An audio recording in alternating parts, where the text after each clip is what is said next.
Listen in as the two business guys mastermind on the metaverse and NFTs, non fungible tokens. Enjoy. This business podcast, the two business guys mastermind, uncovers for you secrets and share tips and tricks to entrepreneurship as they mastermind on how to have startup, operational, and overall business success so that you can go on to get better results. Enjoy. All right, everybody, we're talking all things metaverse, right? So the two business guys are masterminding on the metaverse. More importantly, Rob, I think, and how we're going to make some money in the metaverse right now. Right, with them. Kind of new. In it for me. It's kind of new, right? But kind of not.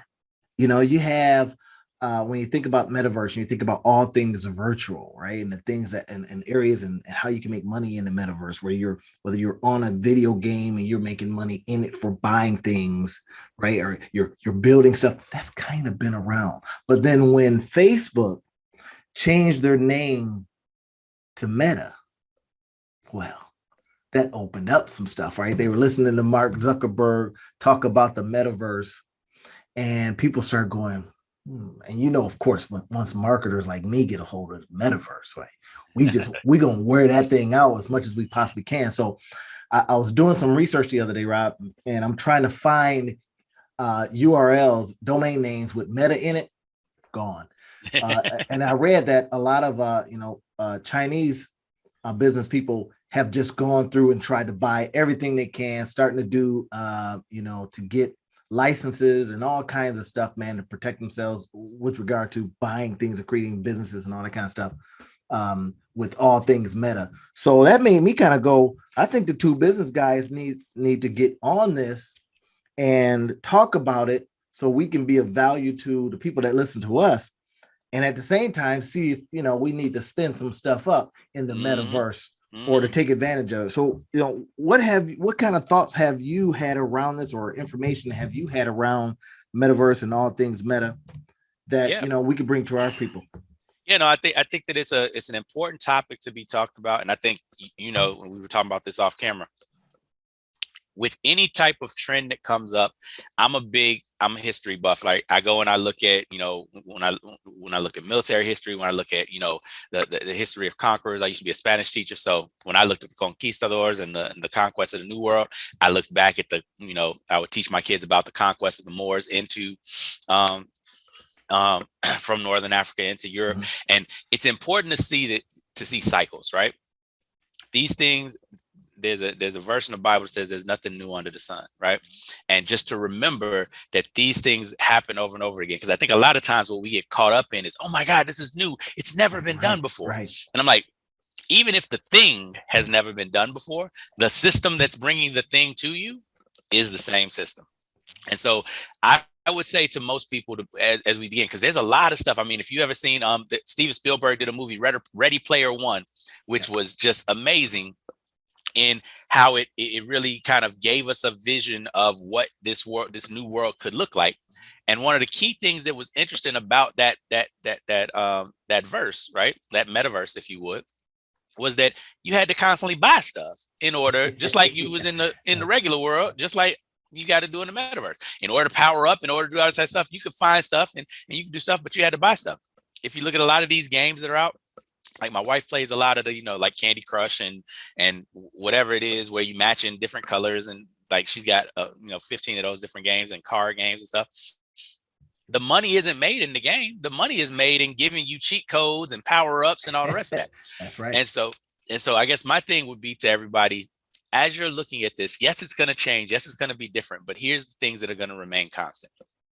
People are going to need stuff so that they can enjoy their experience in the metaverse.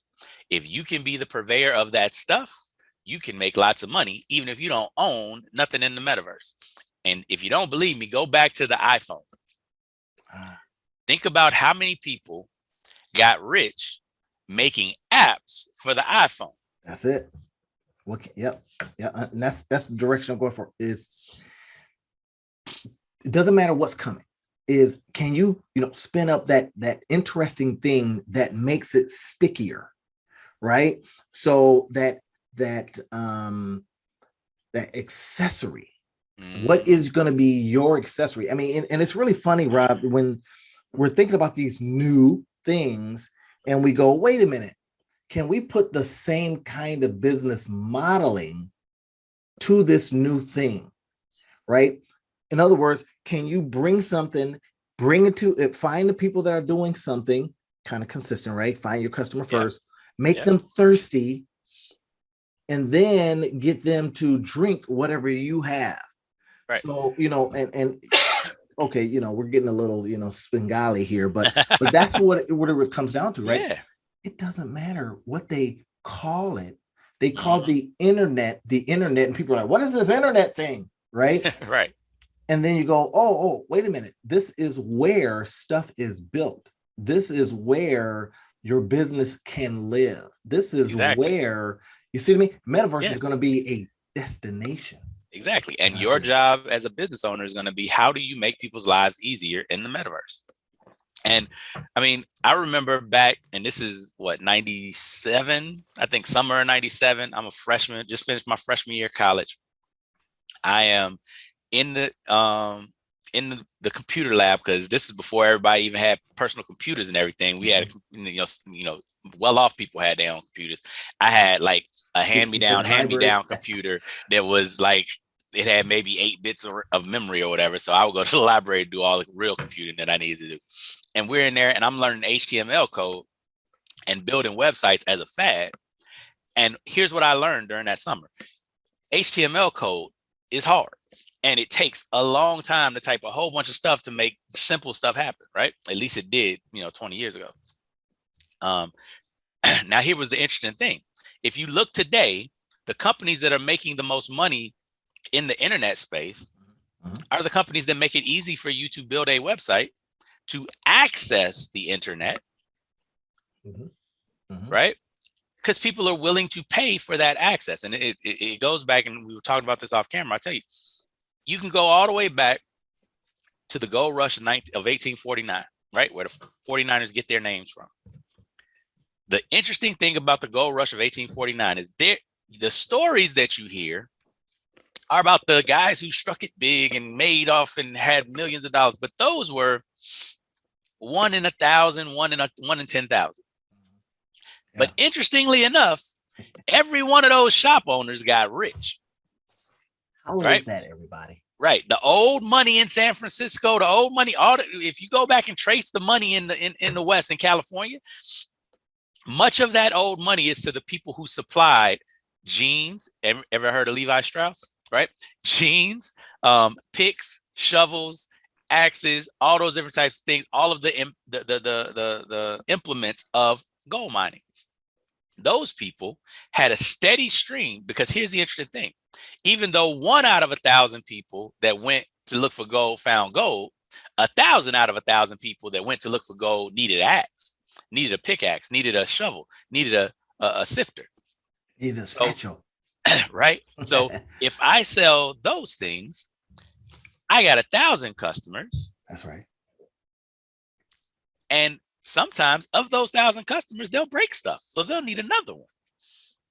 So I could have 2,000 sales without ever any one of those customers ever hitting gold. Ain't that amazing? And now if one guy hits gold, I got another 1,000 customers. If you guys hearing what you're hearing right now, you should be saying to yourself, wait a minute, I need to be a seller of pickaxes. I need to be, it's not, literal, but now virtual pickaxes. Exactly. Right. What does that look like? Right now, we're hearing a lot of stuff about, the future is here, and the future is NFTs, and the future is blockchain technologies, and the future is, digital art. And we're hearing all of these things, right? But those are the direct result of, how do people get to that stuff? Right. Exactly. I've been, diving in, man. I got sniffers out there, looking for different things that I can, create and spin up, because that's what my business, Our Bridge Business Institute, does. Right. We take a look at these business models, take a look at these new ideas, chase after them a little bit and see if we can create something that makes us money, right? Like the room of the house I always talk about. There you go. So you got the real world, you got the virtual world, and then you've got how you are going to present to folks these pickaxes. How's that going to look? And you got to do it faster than maybe everybody else is going to do it. Maybe you're the first, because you're going to have more general stores that, spin up because they see opportunity too. And again, like I say, the marketers are getting to it, and we're going to be selling, everything we can, games, technology. We're going to be saying, hey, how you can spend time in the metaverse. You know what I mean? How you how you can advertise, how you can market. Right. See, that's the kind of stuff I think about. That's why marketing is such a great field. Because here's the deal: whether you're a successful business or an unsuccessful business, guess what you need? Marketing. Right. Another space that's gonna some of the other things that you think about, just deconstructing what the metaverse is. The metaverse is a place where people are going to plug in to live and to experience life, to do different things. Right. So what are they going to need? They're going to need whatever the tools are, excuse me, to plug in. So if you get into the manufacture of VR headsets, if you get into the manufacture of, right, the gloves, the chairs, any of those types of things, those are businesses that, regardless of whether or not people are really good at this and make lots of money in the metaverse, or whether that's the only thing they ever buy, those are some of the things that people can buy. So you can look at going into manufacture.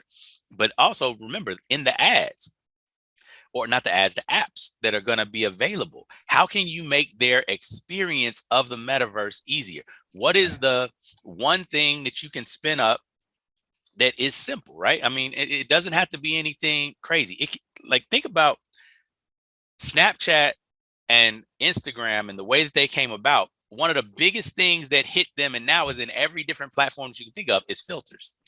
That was an HTML code that somebody put on, and now they are selling filters that go with every program, and they get paid off of that every time, right? Just simple stuff that you can say, how can I make this experience better? How can I make this experience easier, right? I remember I was in a class when I was in law school.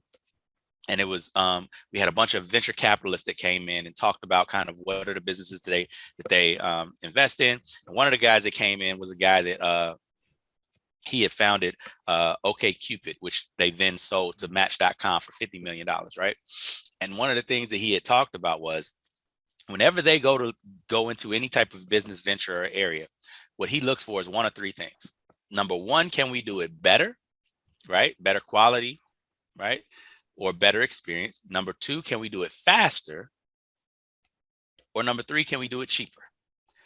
So what better, can we improve faster, on? Cheaper. Okay. Better, faster, or cheaper. You don't have to do all three, but you have to be able to do one of those three in order to enter the market, because that therefore you're filling a need, you're filling a gap that's in the market. And so that's the thing that you want to be looking at, right? It's not necessarily that you got to come up with some revolutionary new idea. Right? Think about import-export places, right? Their whole thing is they just get it to you faster because they have a relationship.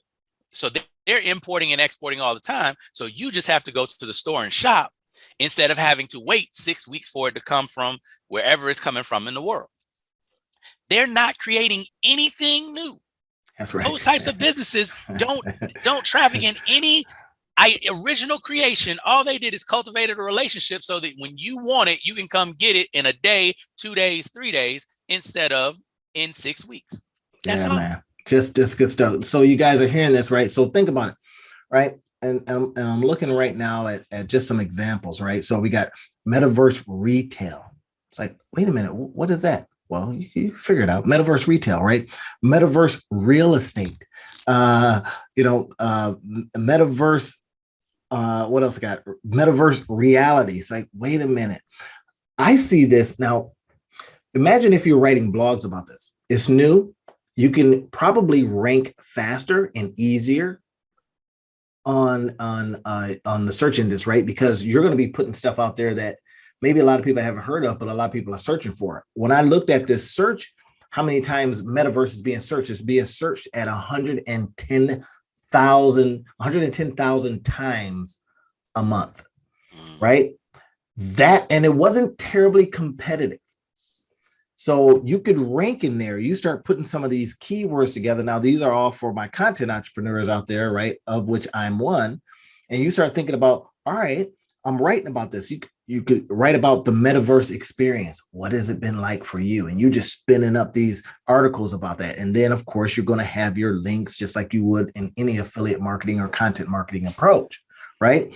So now people are maybe, what is the metaverse? And then they happen to drop on your website that you're talking about these things, and you've got all these little trinkets and all these little ways and rapidly understand. And then you got your little PDF and your little book that you're selling for, $4, $5, $6. You see where I'm going with this, guy? And then if you're thinking about the same traditional way to make money, that's okay. It's just you're going to be making it over there now. All right. And this just in everything that you just outlined, that's cool. But I want everybody to see that, like, you don't have to even be a great marketer, right? Because Randy is gonna make Google some money because, like, that's the whole idea. Up stuff and he does amazing things for people and for marketing. But I want you to think that idea that he just gave you, take it a step back. You don't have to bring stuff into your website and do all the SEO and all the rest of that. But watch this: you get good at writing high SEO content on Metaverse, and for every new entrepreneur that comes in that needs SEO and needs content for their sites about the metaverse, you can just go resell articles that you've already written to these new, and you can sell them multiple times, right? Change a couple words here, move a couple things around here, same article, repackage, there you go. And you can sell content packages. So it's already SEO, it's already ranking, you can already show what it's doing, and you just put the articles together, boom, and you set it out because you've put in the work to become an expert in that thing that they're going to need. It's going to be so much easier for them. I just purchased an app the other day that'll help you reword things. Right? Are you kidding me right now? Right? So you put something down, and then you take sections of it, and the AI will help you rewrite it. Yep. So it's like, oh my God! And if you're already in that space, writing space, that just helps you. It kind of gives you the prompts. Right. And as writers, sometimes we need prompts, as marketers, we need prompts. Sometimes we can just see a couple of things and go, oh, yeah, I know what to do now. But if we hadn't seen those prompts, so just think about all these different ways you can make money in the metaverse, do some understanding of it. Listen to everything they're talking about, because and you're going to, of course, hear about, virtual this, virtual that, and all that kind of stuff. But you start thinking about, wait a minute, for my business, your business, how can I maybe dip a toe in? Because you may have a set way you do your business, right? And you may be having kind of like the blinders on. Well, you don't want to have the blinders on completely, because you don't want to be in a situation where everybody's doing this and you're not, right? So then you become Blockbuster, even though it had a really good book. It was making great money when digital came out, or when Netflix came out, and how we consumed our videos and our movies changed. Blockbuster became a dinosaur. Now, what is important here, or music, think about music. Music is the same. The delivery of that is different. Exactly. Right. So if you're already kind of contemplating and thinking about that, I tell you, a writer that does really good work on this, man, is Jay Samit. This guy is amazing. Kevin Kelly does great work on this. I was just kind of, reviewing some of his stuff that he talked about in The Inevitable, right? And he was talking about where things are coming. It's inevitable that we got there. Now, I bought this book several years ago, but this guy, they kind of consider him a futurist, whatever, right?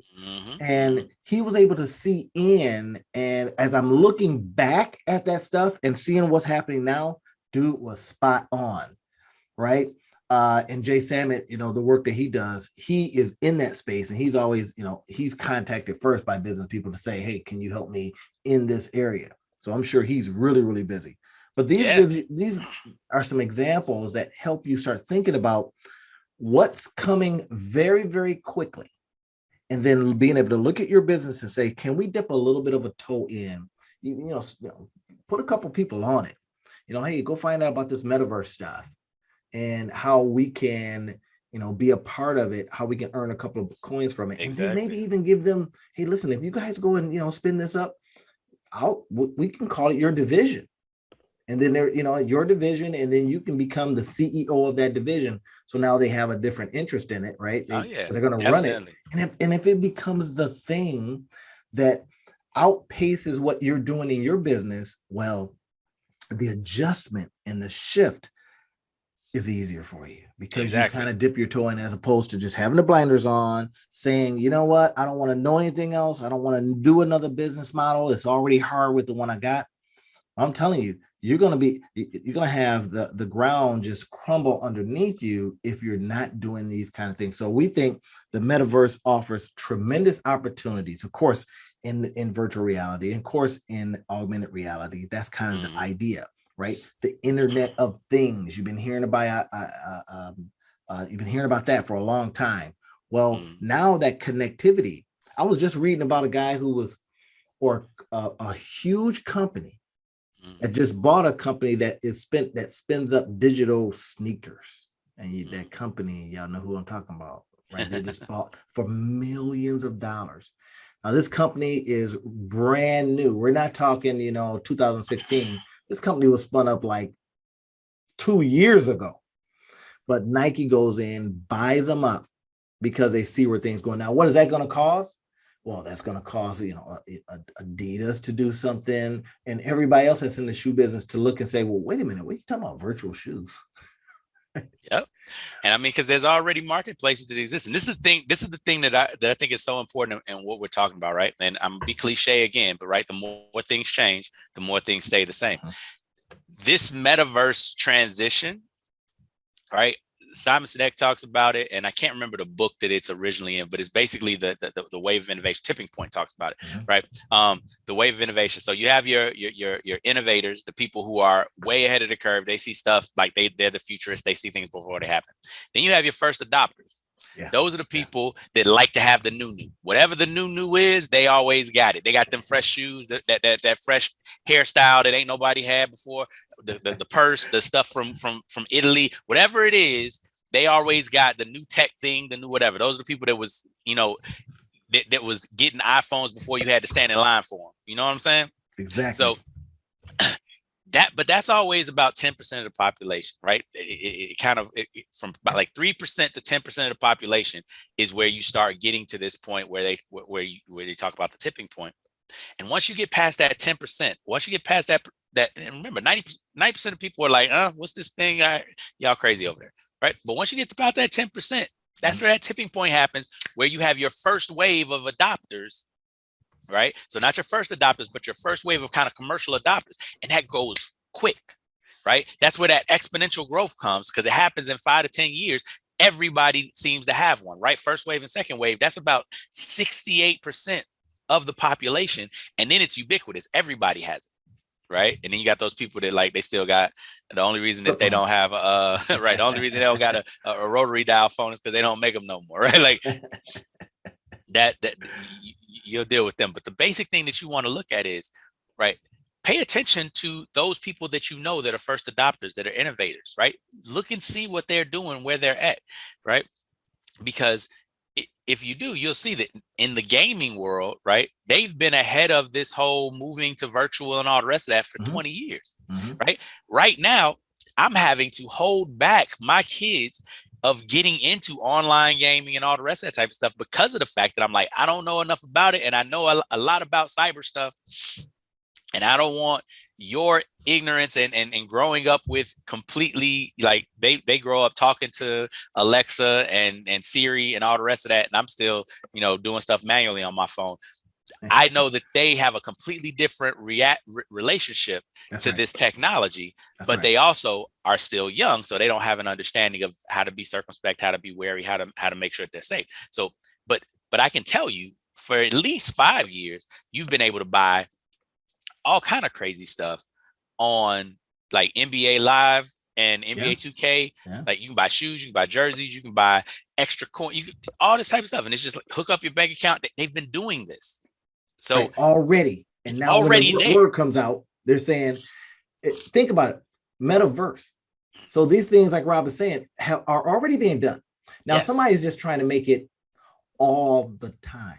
Exactly. If And your so universe, if your world is related to all things virtual and all that kind of stuff, that's where Ready Player One comes in. And you see how they were exactly. rocking it. It's a little bit different things. I think they were talking about the first trillionaire, the guy that became a first trillionaire, and then they're looking for the guy. Well, don't we got a guy like that right now, Elon Musk, that could become that Close. first, first $1 trillion business and stuff like that. And then I can imagine when I saw Ready Player One, I thought, man, this is too early, right? Because and it didn't do very, very well relative to the book series and stuff like that Steven because it Spielberg was a always little been bit on that. early. It was early, people weren't into it. Now, Ready Player One comes out now. Excuse me. If it comes out now people are going, oh, I see very clearly how that is relating to now. You know what I Exactly. mean? But again, what about you? What about you going out there and doing a deep dive into all things meta and all things metaverse and creating from that? Yeah. Right? Being the voice. I was literally listening to a lady talk about, she's a science writer, right? But she was holding court with all of these people that had just created the, I can't how they do it justice, synthetic biologic that could reproduce or something like that. And then I started looking at who was holding court, and she was a science writer in this area, right? That's all she did was wrote in this area, but now she knew all the players. So when they were talking about the first computer, but it was created, right? First computer that was able to reproduce. Just listening to her hold court with all these folks, right? Now, how about you? If you're out there and you get into this information and you start digging in and creating stuff around it, you could be the person that is tying all the people that are doing interesting things. And you can create a nice little business for yourself, right? Because you're the source. And all you can have a whole bunch of people going out there just getting you information. Yeah. And sitting it on you. And if you're able to now take that information and create stuff. Yep. You could be the person that they come. You could be that store that they come to, but then they got an expert in the store and says, what's the type of shovel should I have to go get this gold out of the ground? What kind of pick and what angle should I hit it at? And and how do I know when I see it? You could become that expert. Yep. You're your business, your division could become that expert, right? If you want to do it that way.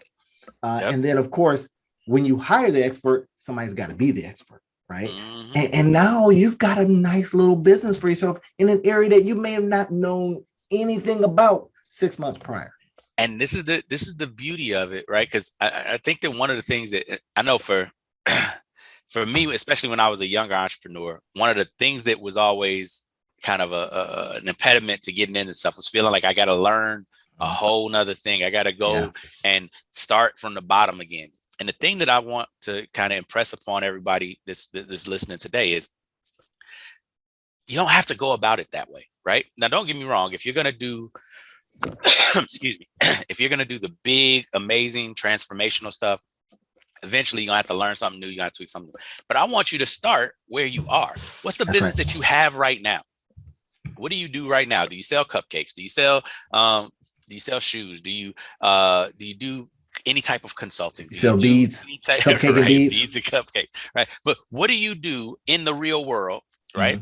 And I want you to go and find the analog in the meta world.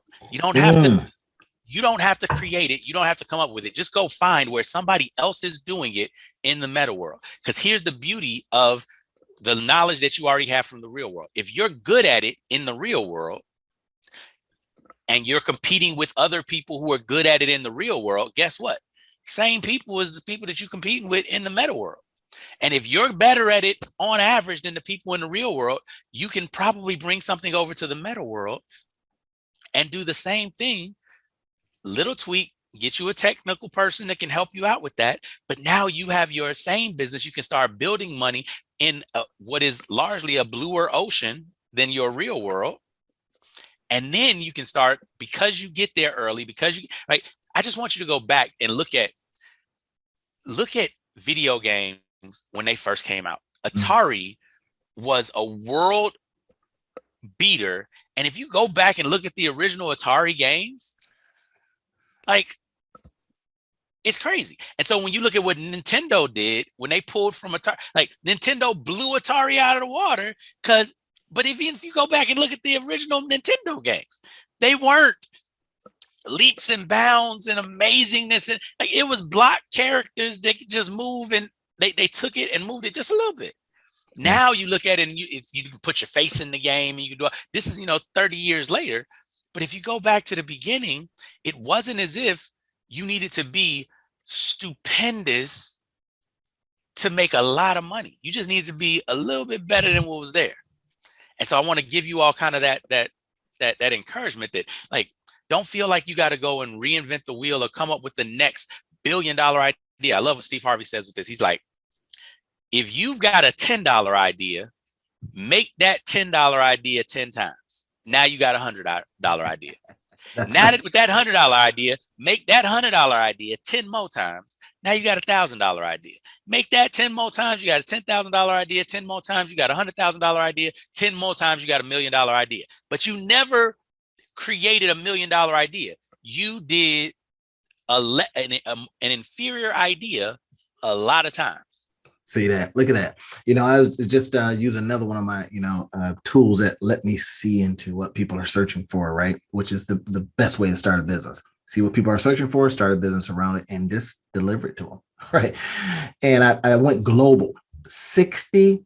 So let's look at it right here. 823,000 searches on Metaverse alone. And then when I look at the paid competition, in other words, how many people are out there paying for the low competition? CPC, cost per click is at 84 cents. So in other words, it's going to cost you 84 cents to be putting out there stuff out there about this and get ranked high, right? Metaverse crypto, 60,500 times. Metaverse Facebook, 27,100 times.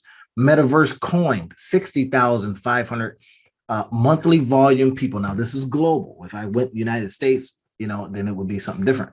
Metaverse stock, 33,000. So look at this, just right here. And then, like I say, the competition is low to getting high.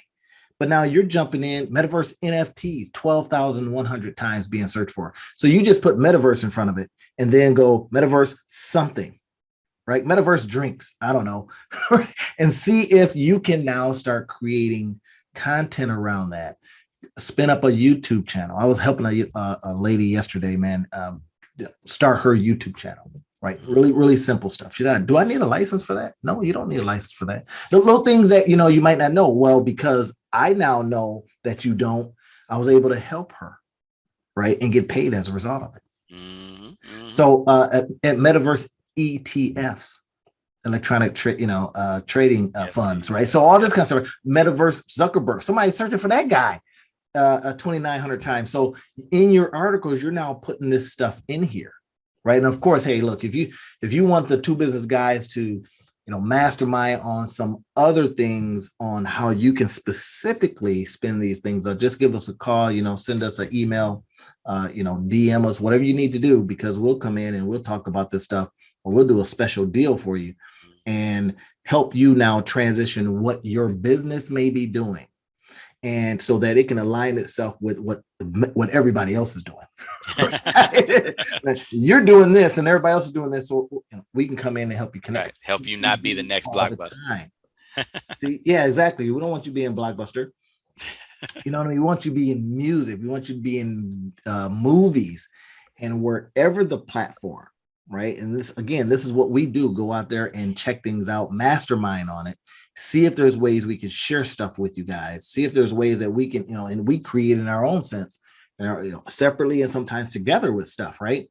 So, but this is the fun part about this, learning something very, very new, but yet, like Rob said, very, very old. The business models are old. The way you see the marketing done is old, all right? It's just talking about something you haven't heard. And if you strip away, I reverse engineer a lot of stuff, and I'm looking at it and I'm going, wait a minute, this is such and such.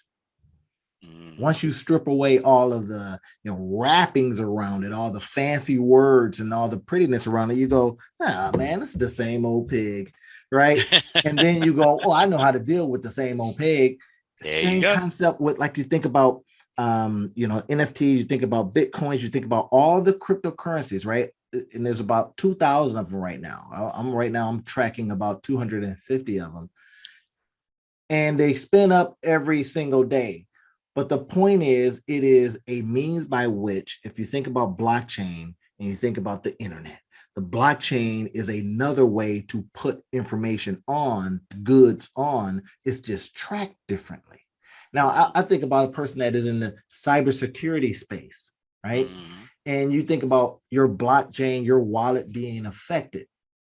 And you're like, well, I got this cybersecurity firm that watches my wallet or watches things for me, making sure people aren't getting in, right? I was looking at another guy that's starting up a business that says they look at memes that are out there, right? That somebody's putting on the blockchain or whatever it is, somebody's creating a coin out of it and seeing if they're legit, seeing if they're real. This guy started a business out of this. Right. So what are you waiting for, everybody? And keep that one right there is so powerful, right? He doesn't do anything creating blockchain. He doesn't do anything selling blockchain. He goes and he said, wait a minute, people that are buying blockchain want to know that it's real, and that's a service that they will pay for, because the research to figure out that it's real takes them longer than they want to take, so that they can then decide to buy it. That's it. So if I just offer them, yep, it's real, it's a certification, it's a stamp. Right. His whole business is doing research for people. Right. I follow these guys on Facebook. Right. That's the whole business. That's the whole business. And let's be clear, that business has been around for thousands of years. Since people could read and put stuff in books, people have been getting paid to research for other people who didn't want to go read. Yep. Same business. And making some good money, right? I saw one of his ads, making sure, hey, is this right? Should I buy this kind of coin? What should I get into? I had been just last week, I was almost sucked in to buying a course on. Now this, I'll give you an example, guys. So I'm looking at this thing. This guy was using bots, right? Now I like anything that does stuff faster and better. For me, right? And haven't always been that way. Was the person trying to do it all manually myself, and I was like, this is some BS, man. I need to find a better way, right? So now this guy was selling a course on how to take NFTs and put them in and have your bots basically do all the work for you. You're buying and selling and trading, right? So I'm looking at this and I'm thinking, this is $3,500. And I went to the seminar and I was like, okay, the seminar people, guess what? Get this. So this guy hired these people to run his seminar. He wasn't even running the seminars. And then he hired them to do the follow-up seminar. So they're making money. There's a whole business there anyway, but they're really, really good at closing, and they get a affiliate kick for that. But I'm looking at this thing and I happen to see what they were using. So what do? I go and reverse engineer it. Then I says, I wonder if I can get some Fiverr people to teach me this stuff. And I won't have to pay, $3,400. Maybe I can pay $300. And I found 5 Fiverr people. And that's because I want as much information. I says, now listen, this is what I want to do. Here's what they're using.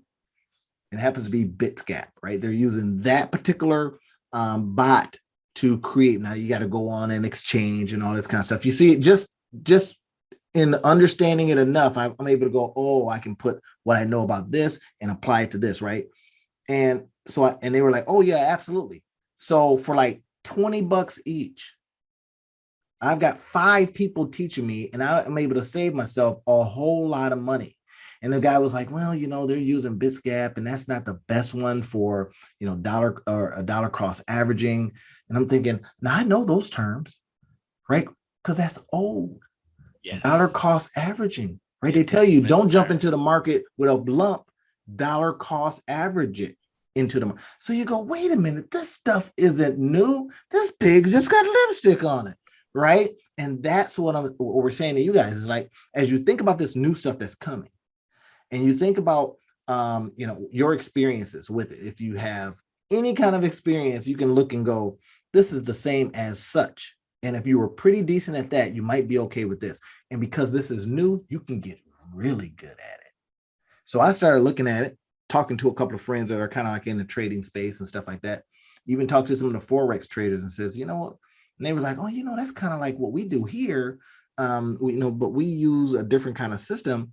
And I was like, oh, okay. So I can have people to talk to get good at this. So what I'm going to do is I'm just going to get some people to run mine, not my, my actual wallet. I can't give them access to that, but can I get you to find out all of the stuff that I should be trading in this area? Now, this is a toe dip in, not a totally, I'm junking everything I've been doing and going here. I'm just dipping a toe in and saying, okay, I'll go to Binance and I will get on, and then I will get a bot, and then I'll look at it, and then I'll be able to tell somebody, yeah, I need you to do this. Have a basic understanding, and then be able to direct people. You see what I mean? So now that, and then you now can maybe have one of those deals where you're saying, hey, I just started doing this stuff a year ago, and I got $1 million in the bank. It's like, how did you do that? How did you go from not knowing anything about it? Because it's so new. But what the reverse engineering of it show you that they're using some old principles to do the same thing. Trading's been around for a long time. Exactly. Only And experts were using these technologies, but you can go, I can get information, hunker down in a room for, a weekend and get really smart with this stuff. Right. Set it up so that you're doing it right.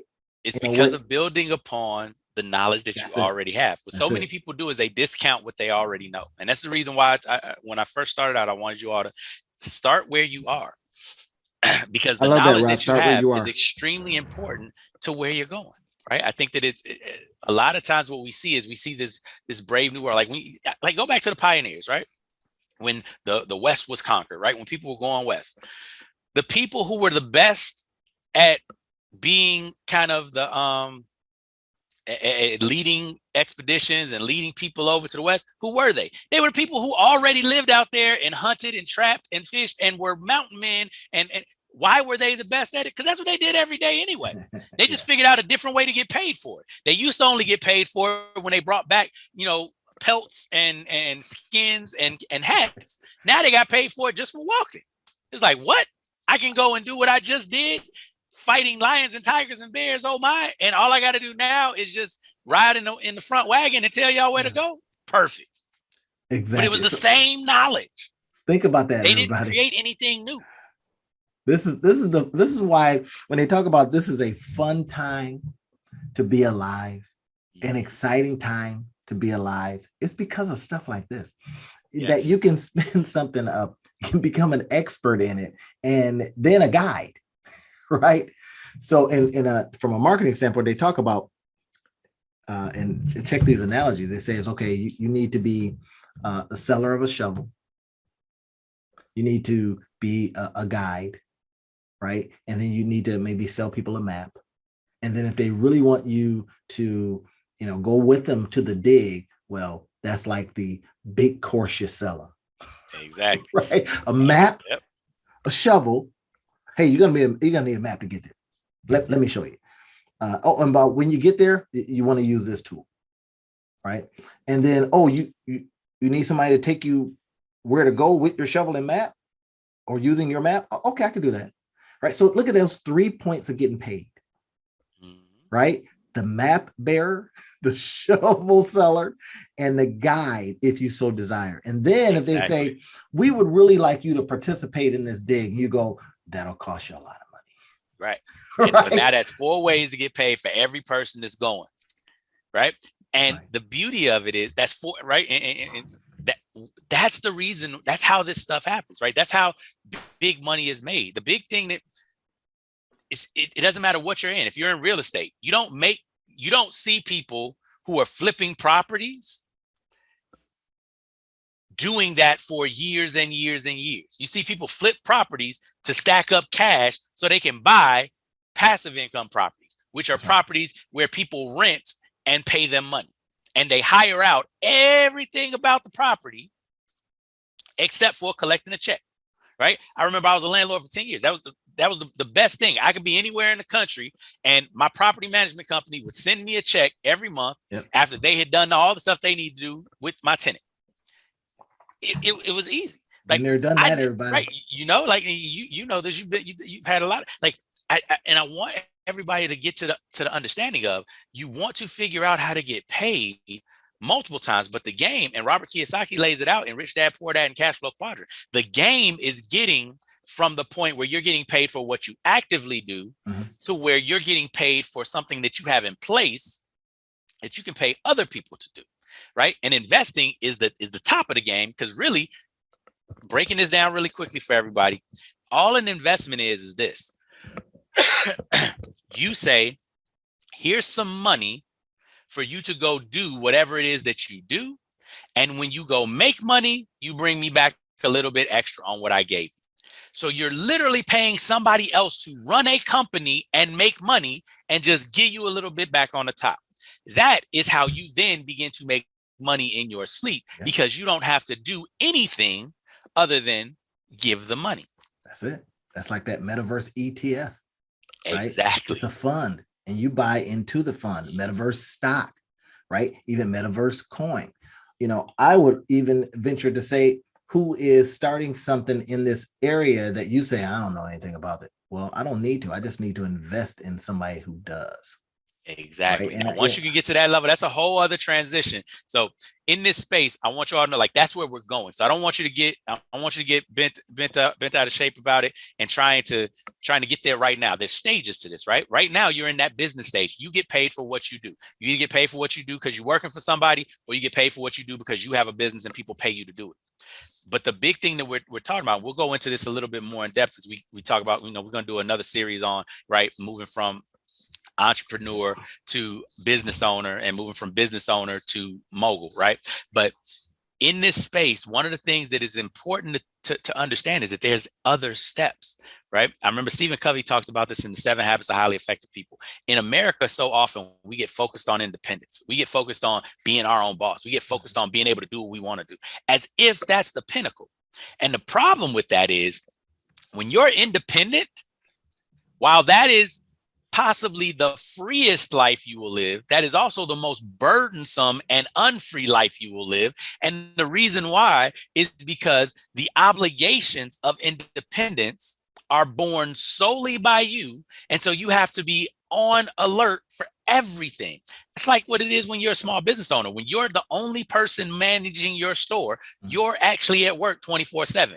Even if you say you take days off, you don't take days off up here because you're thinking about, what's that bill I got to pay? What's that thing I got to do? What's this, right? You're not there. And point. So while it's a great transition, and this is what the metaverse, like when we're talking about this, the metaverse, you're going to have these same 4 transitions, right? You go from working for somebody else, dependent, to working for yourself, independent. But here's the Stephen Coveyism that I want y'all to take with you. Interdependence is the high state. Interdependence is the graduation, is the mastery level. Interdependence is understanding the role that you play vis-a-vis everybody else in society, and being able to step into your role and to accept other people being amazing at their roles, so that the synergy of both of you is greater than either one of you could have done individually. Right? The sum is greater than the whole is greater than the sum of its parts. Why is that so powerful? Because that's where, as you build a business and you learn how to do something better, faster, cheaper, and then you step into your interdependence, you start to understand, oh, I need a team. Oh, I need other people. Oh, I have money now. I just invest and I help other people who are moving along their journey from intrapreneur or employee to entrepreneur. I help them make that transition, or I help businesses that are good at entrepreneurship build and make their transition to become a business owner where they're employing lots of people. And because I help in those stages, I make little bits of money off of all of the work of all of that. And I don't have to do anything. Or maybe I sit on advisory boards and I just give advice. Powerful. That if you guys haven't, picked up those dimes that Rob just laid down, then you're going to probably be broke, right? Making small bits of money off of a lot of people, right? Yep. And that's what an employer does, right? you're working at that that shop or that spot. Yeah. Because they figured out I can't do all that. And they got Exactly. 50 other people doing all of that, making thousands while they make millions. And here's the thing that I want, and I want to jump on that point because I gotta get this off my chest to the group because there's so much going on right now. There's the word exploitation that's talked about a lot when we think about this, right? Because Andrew Carnegie once said, he was like, I would rather make 1% off of 100 people's effort than 100% of my own effort. But here's the thing. What so many people don't understand when you look at the employer-employee relationship is this. But for the employer taking the risk and having the idea and putting all the people together and doing all the things that they did to create the organization, none of the employees would have a job. Right. So even though the employee is making thousands of dollars, which is great for them in their position because they didn't create anything. They showed up and they gave their labor, which is valuable. But just think about this. What the employer did was create an organization for hundreds, if not thousands of people to be able to get value from their labor, right? It's real talk. And everybody acts as if that doesn't have, not everybody, so many people that are talking this exploitation, all the rest of that type of stuff, act as if that doesn't have value. Or it acts as if the value isn't exponentially greater than those that just have jobs. And I want you to think about it like this. For all of you all that are looking at the metaverse and you're looking at what you're looking at, understand that jump from employee to entrepreneur is one of the most difficult things that people do in their lives because you have to actually create something of value that people are willing to give you comparable value as to when you were working for somebody else. Otherwise, most people fall out of entrepreneurship and go back to working for somebody else. They're like, I can make more money working for somebody else.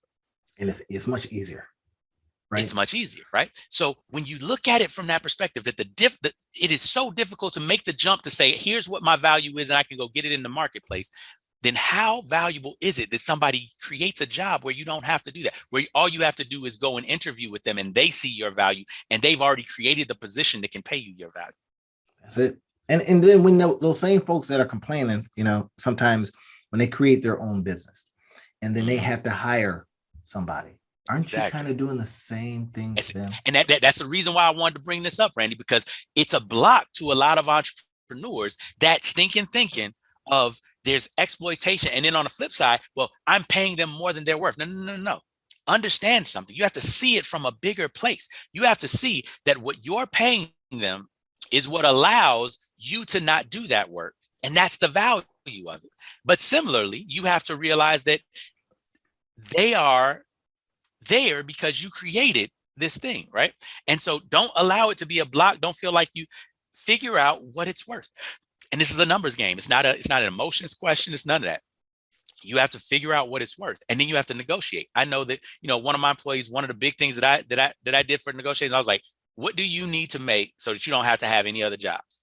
That's how we negotiated, because she was that important to my organization that I wanted to figure out how could I make sure that she didn't have to deal with anything else, that she didn't have any other stresses, so she could focus just on our company. Once that conversation happened, interestingly enough, it was less than I was thinking that the number was to begin with. And so we have a plan. Number one, we were able to bring her up to that number easy. And I have a plan to pay her even more than what she was asking for. That's so funny, man. I had one of my guys that used to haul away stuff, right? Trash. And, if I knock down a garage, he'd haul it away. He would always come over and he would say, hey, Randy, what do you think this job is worth? Now, I'm not going to argue with myself. So when I came up with a number, if he knew that my dumping fees were going to be X, and I got to pay my guy that's with me, blah, blah.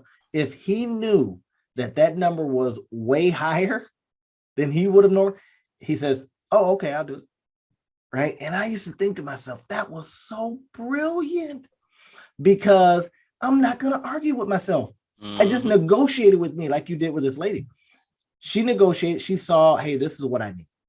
Mm-hmm. When she puts it out there, if you had did that the other way around, and you says, well, I'm going to pay you, $40,000. Mm-hmm. And she was thinking, man, I need more than that.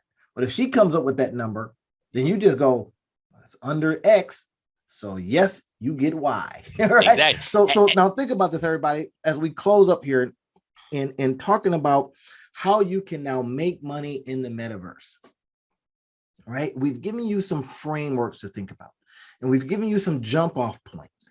Even if you have a business with its own business model, start asking, how can I dip the toe of my business in and take advantage of what they're talking about? You say you don't have time, well, then you go hire somebody and get those 50 hours you don't have because they do have it.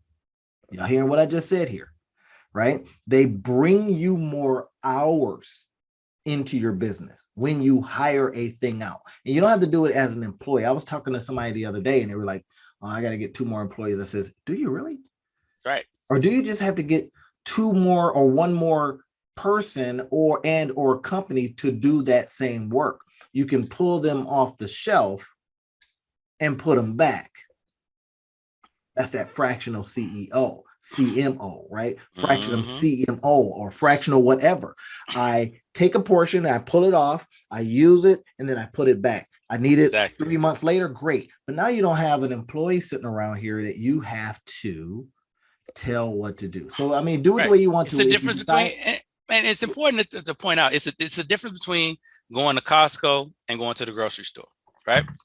You know that there's certain things that cost, once you know what your grocery bill is and you know what you eat and you know all the rest of that type of stuff, then Costco becomes better because of the fact that you can go get the same things and you know what your bill is going to be. Absolutely. And you're saving money and all the rest of this type of stuff because you're buying in bulk, yada, yada, yada. However, it's not best for everything.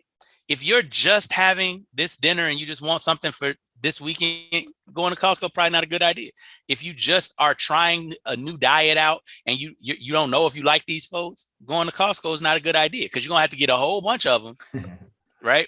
Whereas you can go to the grocery store and get just enough, right? Mm-hmm. Now, it'll cost you a little bit more unit cost over here, but it gives you the freedom and the flexibility to learn what you need. And then you come over here. It's the same thing with employees. I don't hire anybody into my company as an employee directly. We hire them all in as vendors who do specific jobs for us, and we test them out and we see whether or not they can do what we need them to do.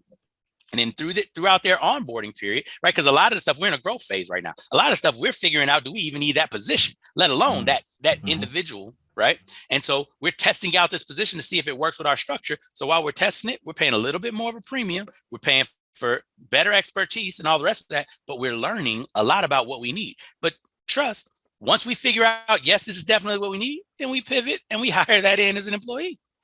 See, now that's it, everybody. In a nutshell, as you think about that metaverse, right? You think about, even again, if you're talking about the NFTs and blockchain and all that kind of stuff, you start thinking about how does all of this relate?